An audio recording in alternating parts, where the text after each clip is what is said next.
shot anybody? He fired a shot. I don't know if he shot her or not. And he just choked me. And I'm afraid for my son and my baby. Please hurry, please. Oh my God! Where are you at? Victims of domestic violence, they're like a prisoner of war. Officers have to understand that either you're our knight in shining armor or you're our worst nightmare.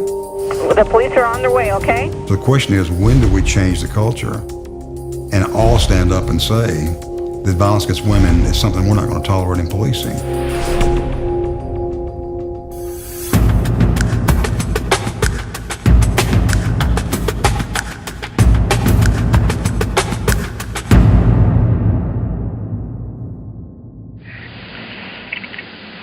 How can I help you? She won't die. Who won't die? My wife. What's wrong with your wife? Well, I tried to strangle her about 4 different ways. She won't die. Why are you trying to kill her? Because I don't like her. This is truly the engine and the juice that runs this crime day in and day out, is someone's belief that they have every bit of control over a family and their everyday movement and their life. When I met my husband, he was so charming. As soon as I married him, his whole disposition changed with me. Immediately, I became owned. I mean, manipulation is obviously a tactic they use, but when you're in it, it's so hard to see. And this is the pattern of an abuser. They twist your life. In 90% plus of cases involving serious, severe domestic violence, you're going to see a female victim. Women are the #1 target, and most perpetrators are male. However, there is a significant population of LGBTQ intimate partner violence. A series of behaviors typically emerge. One is the complete domination over money, forced sex, extreme jealousy and obsession. If I can't have you, nobody's going to have you. Threats to kill. What's key here is to remember that this is a relationship that evolves over time. This is not just the incident that you are in as a police officer. I want to talk about frustrations specific to intimate partner violence or domestic violence.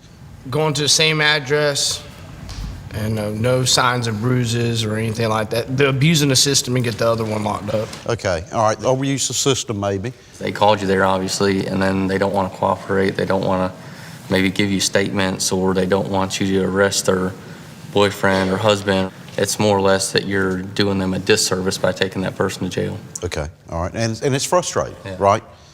The victim goes right back to the person, and it's almost like they're setting the person up for failure. It's just a cycle, it just keeps going.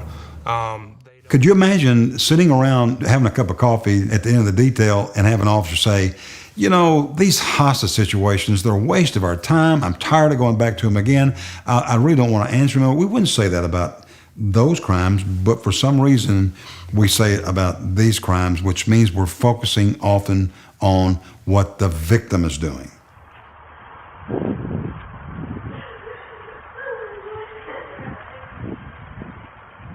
Hello? Come on down here. Here, come here. Come here, come here. What's going on? I find a lot of times that it's hard to find anybody at the scene that's really just wide open and ready to talk to us and let us know exactly what's happening.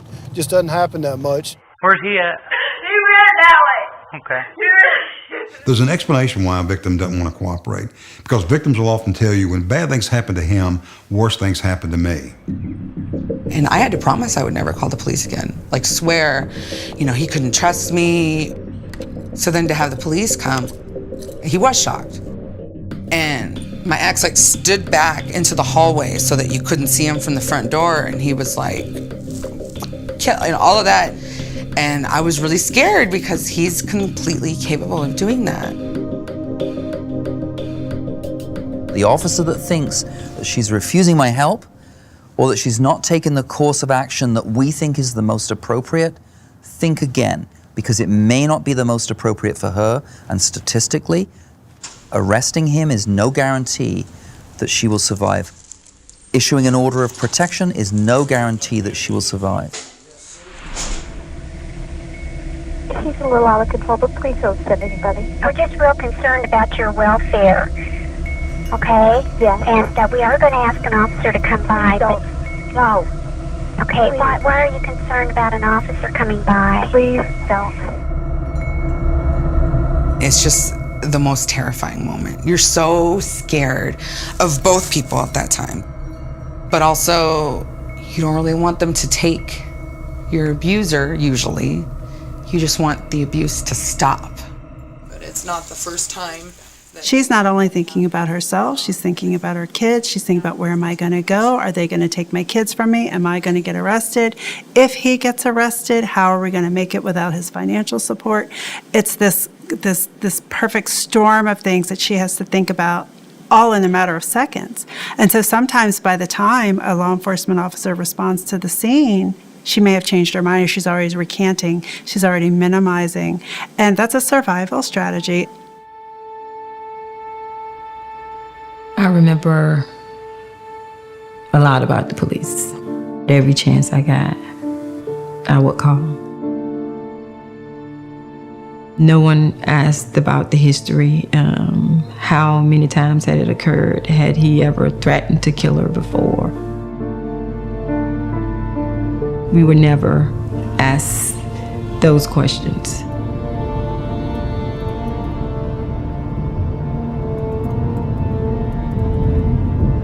This yellow house, this is where my mother was murdered.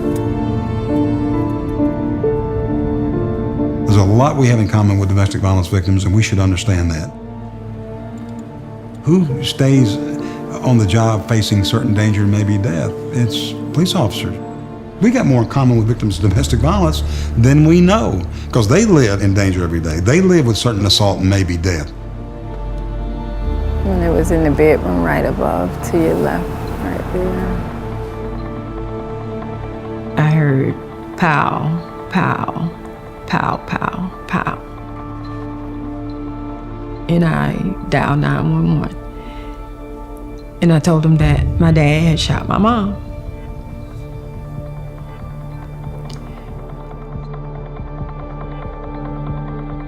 What stuck with me with the officers coming to the house were the officers in the room while she was still there.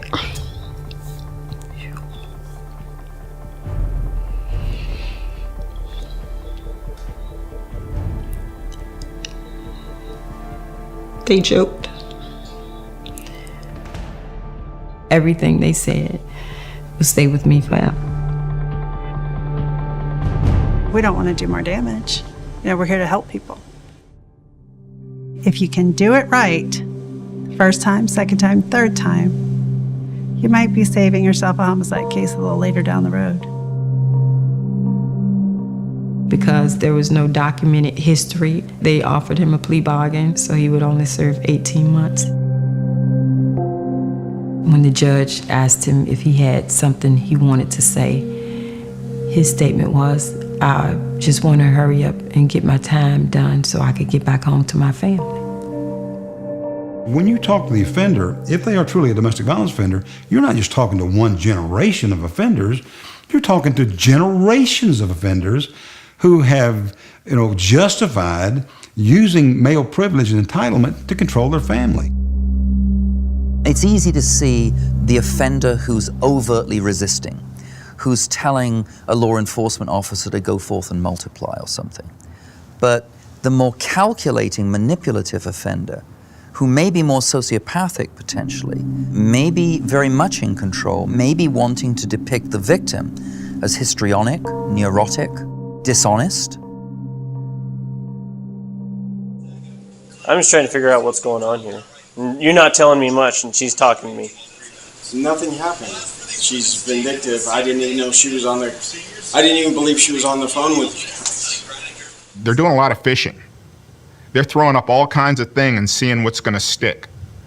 They're very good at reading us, just like we try to read them. And they become skilled in staying out of handcuffs. You know, I don't want to express what my wife has done to me. I mean, The question is, when do we change the culture and all stand up and say, and then we're going to do a better job of it, and we're going to investigate the right way, we're going to prosecute, we're going to hold offenders accountable. There's much more that's evidence supporting her claims, substantiate what she's saying. So right now you're under arrest, all right? 1 second. That's when we'll start to see the culture start to change around violence against women in American policing. This has been going on forever and ever. Could you just send the police, please? Okay, we're going to be there. Who's taking your baby? No. Oh.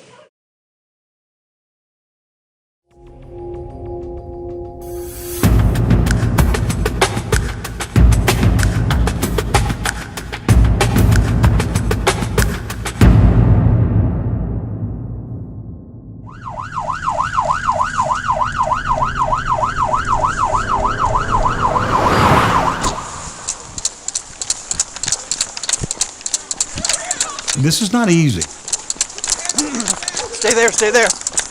I'm coming. What's easy is for me to sit here and to tell officers exactly what they need to do. I know how hard these cases are. I need cuffs. Post Falls, we have 1 male detained. I don't know. She's right over there. Contact her. Okay, she's bleeding from the face. Most crime that law enforcement responds to are incident-based. It's a single occurrence, whereas when we look at domestic violence, it's a course of conduct. It's multiple incidents over often extended periods of time. When a victim calls the police, it may have been the 6th or 7th incident. Which is really important because I think that when law enforcement come and they see that there's been a physical altercation, there's usually been this whole history of things that have happened before then that don't always rise to criminal behavior, but tell the full story of how powerless she is in the context of the relationship. An abuser found my mother, and it was my stepfather. And it was emotional, it was psychological, it was really physical. Near-death experiences over and over again over a 10-year period.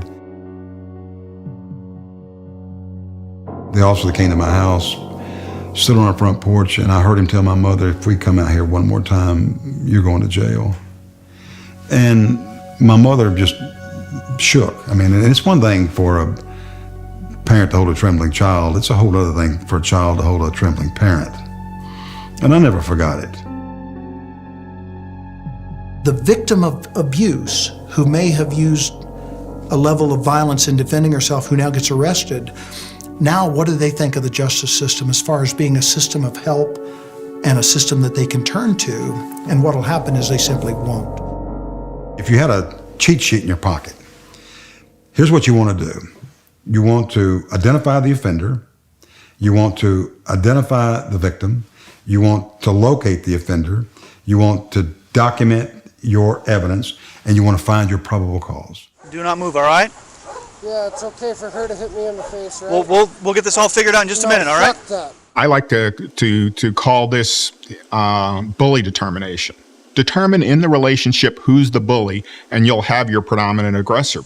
I hate my wife. I love her more than anything. I shouldn't have hit her. I know you love her. I shouldn't have hit her. I shouldn't have hit her. Was it out of the heat of the moment? I mean, was it a reaction? It was out of the heat of the moment. After she hit me in the face, I punched her in the face, but my face looks a lot less worse than her face does. One of the encounters we'll have would be with the perpetrator who plays off as the victim. She punched me in the face, and then she told Becca to call the cops. Okay. I told Becca not to call the cops because it wasn't worth her going to jail. We've got to be careful to work through that we don't automatically buy the story of one over the other. You've got to look at the history.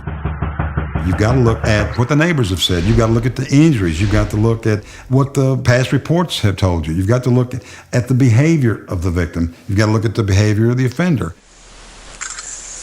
She said she tripped over this. There's the phone that's destroyed. Yeah, it looks like it's been smashed with a hammer. You can't do this in 5 or 10 minutes. This takes time. It takes an investment. We need to put just as much into a domestic violence call as we do a traffic accident investigation. I still don't know the whole story. I just got his story, so I don't know what your side is. I'll talk to you. Okay, well, you want to go. I just want to make sure the kiddos don't have to hear it, and somewhere where you're comfortable. They're really approaching it as a conversation as opposed to an investigation where you have to have her standing, you have to have her in a certain room, you have to, do this, but to give her a little bit of autonomy and choice about how this is going to happen is huge. Just let them know that you're concerned about their safety. The most important thing, I'm concerned about your safety. My kids have never seen anything like this in their life. Okay, and they shouldn't. You shouldn't have gone through this, ever. And you say that sincerely, directly, eyeball to eyeball to that person so that they know. Because the victim is so afraid to tell you what's going on that they will not share with you. What's going to get at that kind of thing is a conversation, is rapport building, is warmth, is understanding, is time. How many times would you say over the last 2 years? A lot. Can you give me a number, just a guesstimate? Probably 12. Have you ever reported it? Never. Why not? It's very scary. He takes my phone. Threatens me a lot. He always takes your phone when you Yeah. drink? Okay, and then he threatens you? Yeah. What does he say? I'll kill you. I'll kill your kids. If you call the police? Yeah. And when we look at domestic violence, we know that often there are behaviors that have meaning only between that victim and offender. And so anybody from the outside will see something and will think it's benign or harmless, but to that victim, it absolutely can be terrifying and threatening. He used to get a look. Before things got physical, he would get a look. And you can't describe it. And that's the thing that's really hard to explain to the police too when they're escalating. Well, he got a look. How do you explain that? Don't be judge and jury in that moment. Just believe her. Let the process take care of itself. One of the most disheartening and frustrating things for people in crisis, particularly victims of domestic violence, sexual violence, and stalking, is feeling that you have to prove the case in the instant of crisis, when that is not what the process is supposed to be about. You're supposed to get help. Where did, in your face? Okay. All right, I can see your lips a little bloody. And then he said he smothered you with the pillow? Was he sitting on top of you when he did that? He got the pillow over my face and he doesn't breathe. Okay. You're not going to have the perfect cookie-cutter victim. And then what happened? This victim may be all over the place on her story. This victim may not make a lot of sense because, you know what, this is something pretty traumatic that just happened to this person. And that's the way victim trauma plays out. As a matter of fact, when she doesn't cooperate, that's evidence. When we see trauma in her, that's evidence. When we see her say, don't take him to jail, that's evidence. When we see the kid say, Daddy didn't do anything to Mommy, that's evidence, because I can get on the stand now and testify that what most often happens in a domestic violence case is the victims are so controlled, they do things completely opposite of other crime victims. Judge, charge of domestic violence, there's a protection order filed, no victim present? There is a victim present, Your Honor. She asked to remain outside. She is fearful to come in. In a courtroom setting, a victim in many instances might, whether the defendant has said anything or not, still be intimidated and be afraid to say anything other than, I just want it to go away. If we stop at just the arrest, you're under arrest for, and we don't understand how to get to the conviction, we lose. Who do we blame? Do we blame ourselves? Who do we blame? Daggone prosecutors. Damn, they suck. Damn, they get their law degree at. Right? Hell yeah, we do. I don't know what the emotions were like. I don't know how distressed or calm people were. Only the officer can paint a picture for me of how it was when they arrived. But writing down specifically what they say versus she described an assault, I saw visible injuries. Statements like, I am afraid of suspect. Specific quotes about her fears, her current emotional state, that can be admitted into evidence. I'm sorry you had to go through this, okay? And it doesn't matter if you recanted, okay? It still happened, okay? It still happened, and we understand why people recant sometimes. The more evidence that you can put in front of the court, the more that you can allow the court to see what you see. Lady did not wish to prosecute at the scene, and the detective signed the complaint. I did. The more likely it is that the emphasis is going to be removed from just the statements of the victim, and it's going to focus on the totality of the circumstances that surround the event. This case belongs to the city of Cleveland, not to the alleged victim. Abusers and batterers can be incredibly creative and incredibly manipulative. And so when we think about the types of behaviors they engage in, it could be really anything, and in some cases, everything. So often domestic violence cases or incidents involve some level of financial abuse. And that can range from using their credit cards or ruining their credit to putting things in their wives' or their girlfriends' names that they're unaware of. That makes it really hard to separate. Pet abuse is a huge one that we always look for. I did have a case where he killed her dog, snapped its neck in front of her and said, "This is what I'll do to you next time."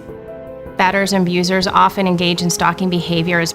And when we have that combination of physical abuse and stalking, the risk of lethality for those victims goes up dramatically. I had emails, I had text messages, I had calls, I had emails from different email addresses. He would send me videos, he would send me pictures, it was constant. It was constant. Can't give me an answer, Dana? Just give me an answer, please. Scared, terrified. You don't deserve to be hit on and choked and all that. You would rather have me keep calling than to give me an answer, Dana? Individually, in most cases, those acts are not criminal acts. But when you see them together as part of that course of conduct, then we can start looking at them as stalking behavior. At least half the time, you're going to also have sexual assault going on in that same relationship. If kids are in that home, at least half the time, they're also being physically or sexually abused. If I don't ask, it's not going to be volunteered. You're really talking about relationship and building trust, and you want me to tell you the most intimate details of my life that are important because they may save my life if I tell you. But it's very hard to tell to a stranger. You're laying on your back? I'm laying on my back. Okay. Like both his hands on my throat, and he's like lifting his knee up to put it on my neck. And then he started mimicking me when I was screaming. Take your time if you need to. The police officer, he just checked in with me constantly. We're eye level. He had his whole body turned towards me. His demeanor, his expressions, he just seemed genuinely sorry at what I had gone through. And I don't know, after all that, to have a grown man be nice, I don't know, it mattered. It was helpful. On average, it takes a victim approximately 7 times to separate before they completely separate from that relationship. When you finally get this as a police officer, it's like you've lifted a veil from your face and you can finally see this crime for what it really is. Leaving a violent relationship is not an event, it's a process. Every little step, every positive response that victim might have with law enforcement can further empower them to leave that relationship. You have to have patience, and you have to be caring, and you have to provide some comfort to that person. How would you want your family member to be cared for if another officer was responding there? And it's just that simple. You have to think about it as if this is happening to you or to someone that you love. You shouldn't have gone through this, ever.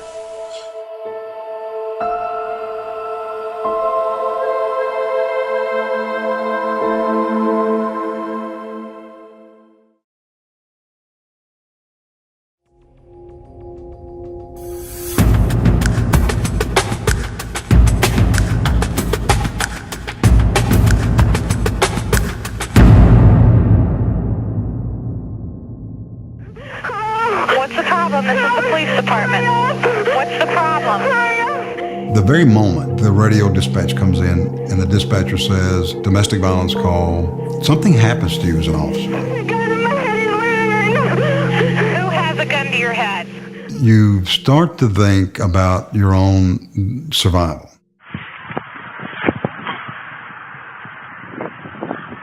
Every scene is different. I'll be making a quick stop at Clay F.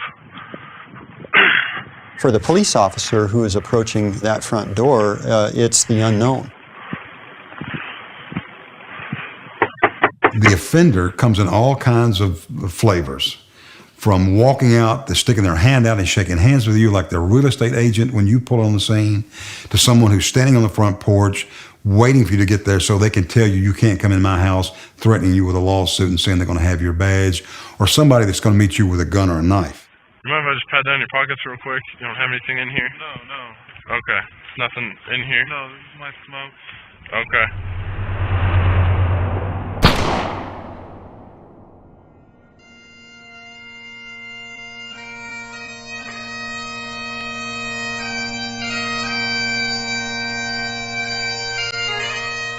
We have buried U.S. police officers in this country for over 300 years, killed answering calls, where there's a violent man there often abusing their family. This should be the very best thing we do, because all the things that an offender will do to their family is what they'll do to a responding police officer. There's a female party that's on the line, and I can hear the men in the background. It's very important to have as much information as possible before rolling up to the scene of that domestic violence. Information like, have we been here before? Have there been arrests here before? If there's been arrests, who are the occupants? Are the occupants wanted? Is there any warrants for those individuals? Is there any mental health information that our officers need to know? It's amazing officers don't get hurt more often than they do. You know, people are emotional, the police are in their house.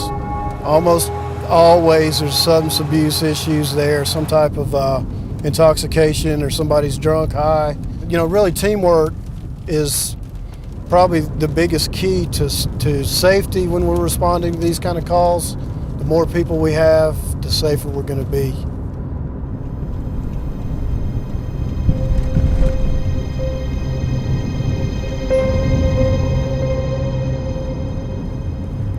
That's a struggle that you have in small communities. You may not have backup for anywhere from 10 to 30 minutes. You run into issues of radio contact. Talking from a landline. You get out of cell phone contact. Somewhere it's dead end. Yeah, I'm not going to try this. If I go in with an attitude and I go in being abrasive and rash and pushy when I first get there, well, then that's probably not going to turn out real well for me when the next officer's not coming for 15 minutes. It's not unusual to see about a third of your calls are repeat calls. And if you get a lot of repeat calls, that often means someone's using more violence in a shorter period of time. I need backup to expedite. I've got a female being dragged. My car just got hit. One more time. Post Falls 1138. We're northbound William. A female is being dragged. I have actually talked to officers who told me, I got familiar. I knew the guy. I'd been there 3 or 4 times. I decided to pull in the driveway. I thought, I won't hit the end of the street. I'll wave my back off. I don't need them. I think I know him. And I ended up having to shoot this man. I've had officers tell me that on domestic violence calls, because you think you know someone, and again, what you don't know is the dynamic of that family at that moment when that victim called the police. Hey, what's your dad doing? He's killing my mom. what, honey? With what? A gun! When you talk about victim safety, you've got to talk about your own safety as well. You can't separate the two. Which means you've got to ask the victim questions you might not have asked in the past, like, has he ever threatened you or your children with a gun? Do you think he might try to kill you? Has he ever assaulted you while you were pregnant? Has he ever strangled you? Has he ever forced you to do something of a sexual nature against your will you didn't want to do? I mean, these are questions that may not have relevance to the very moment that you were there about the assault, but the context is critical. We should always assume that there might be some type of weapon. Add alcohol and drugs, and then you have a volatile mix. I'm sorry! Oh my gosh! Where are you at?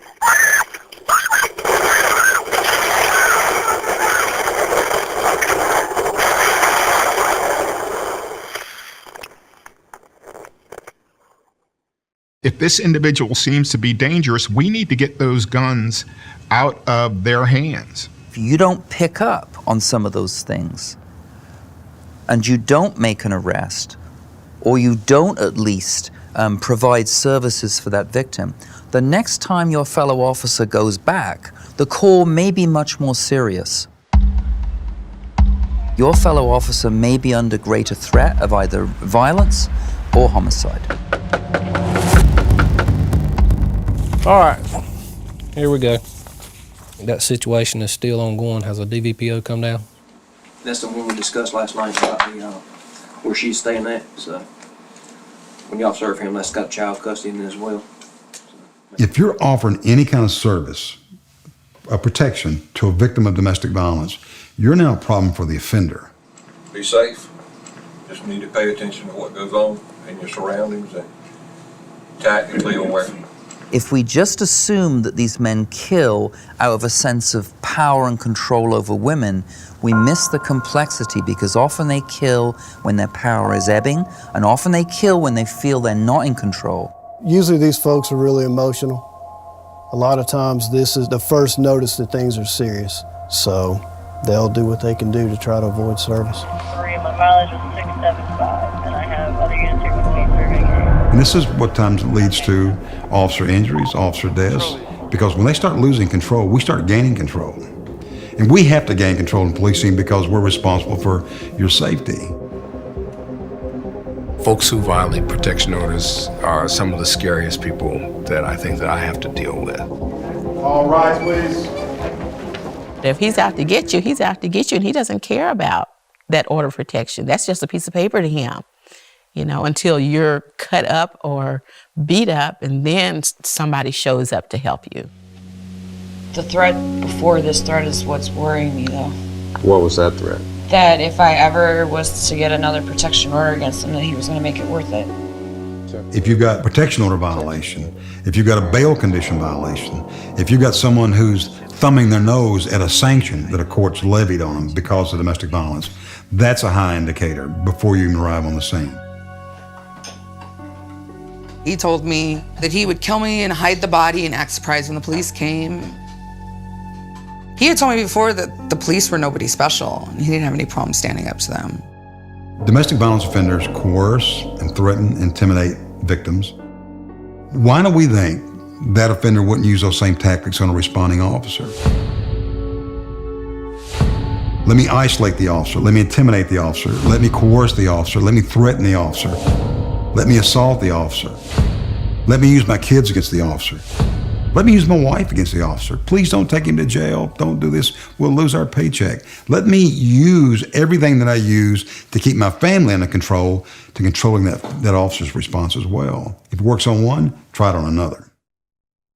Is someone there trying to call for the police or an ambulance? No, it was an accident. No, it wasn't an accident. Get up here. It was, sir. It wasn't an accident. Sir. So what exactly is the problem there? I have no idea. Get over here. The bottom line is, you've got to take each and every domestic violence call serious. You can't lower your guard. You can't minimize. If you minimize, you'll get hurt or the victim will get hurt. And this is something that no officer wants. I'll be making a quick stop at Clay Ave.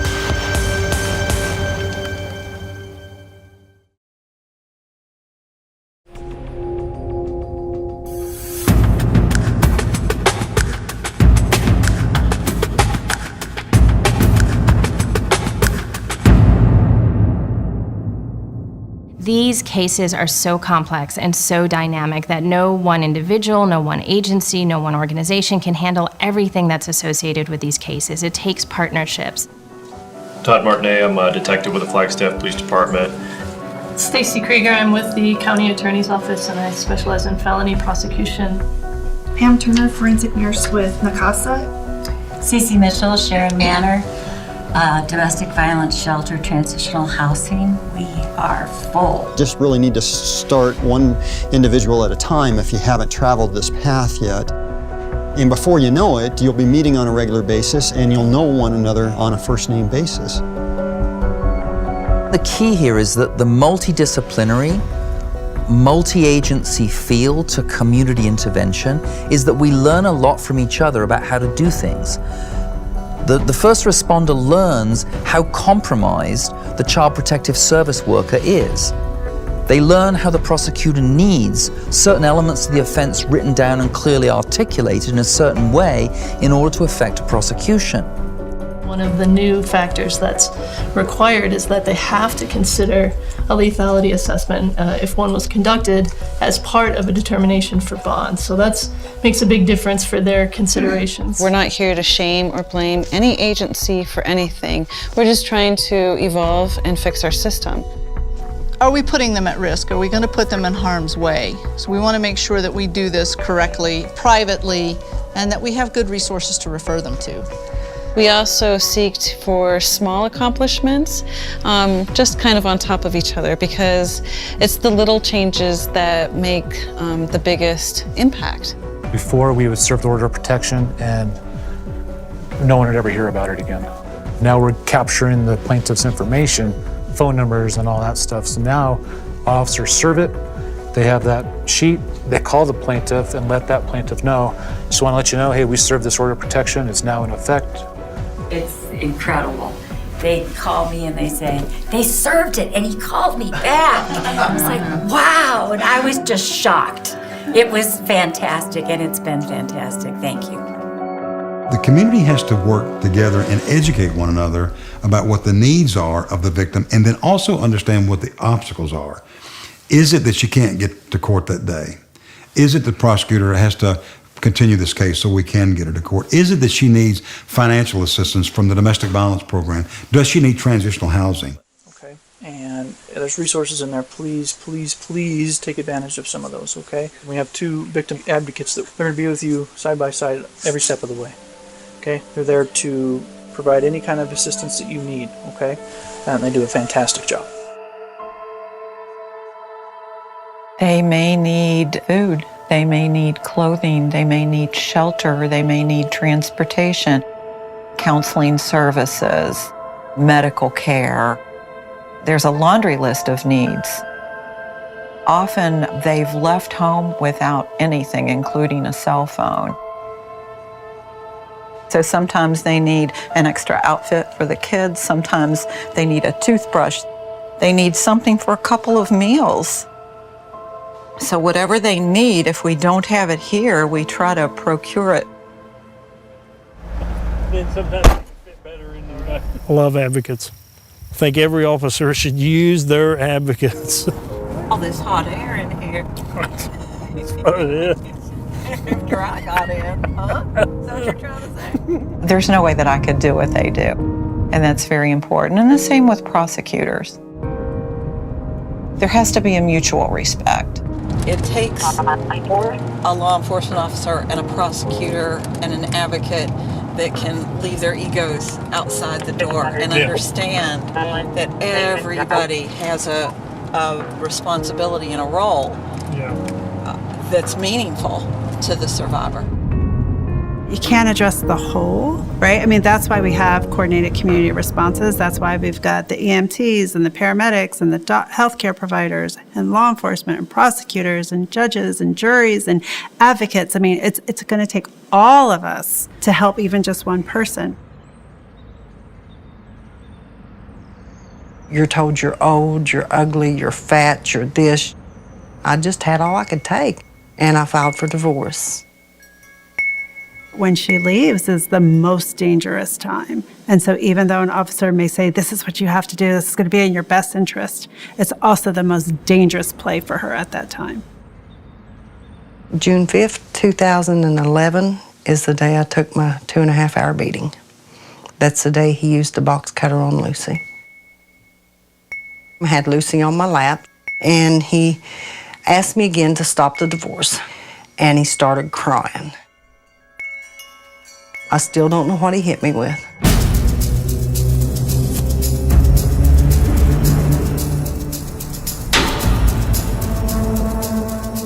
When I come to, I could see Lucy, and she was covered in blood. And I could hear him cussing her. Shut that shit up or I'll kill you too.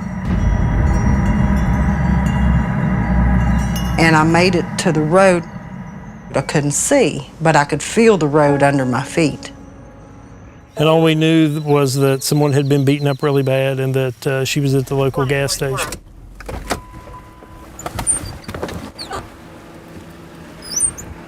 This is a small community. I've known Tony since he maybe 7, 8 years old.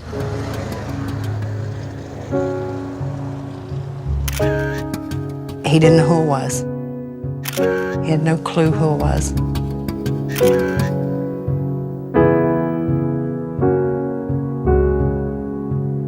I'm glad you're the one that went to the house and got Lucy. I know that when you got her, she was okay. That's who the survivor's going to remember. They're going to remember that face, that person that came to the rescue. I knew we had to get that child. And so they're going to want to get answers and be able to contact that person. The officers don't have time. Because the detectives had called me and asked me, could I meet you at the courthouse the next day? Without the advocate team, I couldn't have done it. I've never been through anything like this in my life. I had no clue what I was doing. I would literally write 2 or 3 lines and throw up my trash can. And Sarah stayed right there through it all. The sooner that somebody can grab that victim's hand and say, I'm going to be holding your hand from point A to point Z.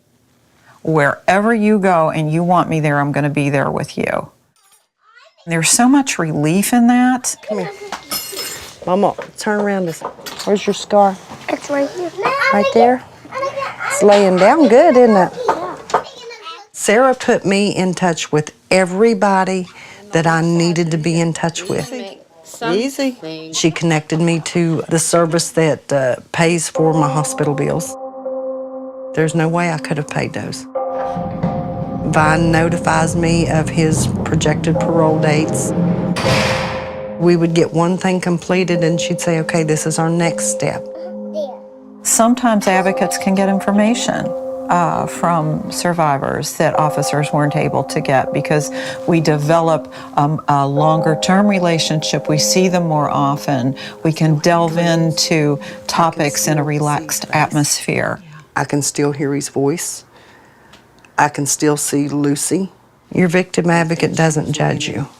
They sit and listen to you so that you can heal. And I can still hear her crying. And when I hear that... I and law enforcement in the criminal justice system has to work with all of the other service providers so the road is clear and compact. There's no gaps. When the victim says, I'm ready to leave, we are ready for you when you're ready to leave. It's just kind of a good feeling for me to know that us as first responders, we can get that ball rolling. If we're to really build our communities, we've got to make it a real community. We as officers have to be a part of that community and want to be a part of that community. You need everybody at the table. Members of faith, people within the criminal justice system, outside the criminal justice system. You need everyone if you're going to make a difference with this. I just want to let you know and to let Officer Best know, you guys just, well, never know how much I appreciate you, Tony. Well, I appreciate that. I'm at a very good point in my life. I have a successful career. I have a man that just thinks the world of me. Are you making cookies? My grandchildren, my daughter, my life is good. Dr. Peterson does that to him. He loves it. Well, listen, tell your dad hi for me. I'll have fun time run up and sing. Treat your victim like they're your family. All right, Tony. Bye. That's your family, but for the grace of God, that's one of your family members standing there. Treat them like they're your family.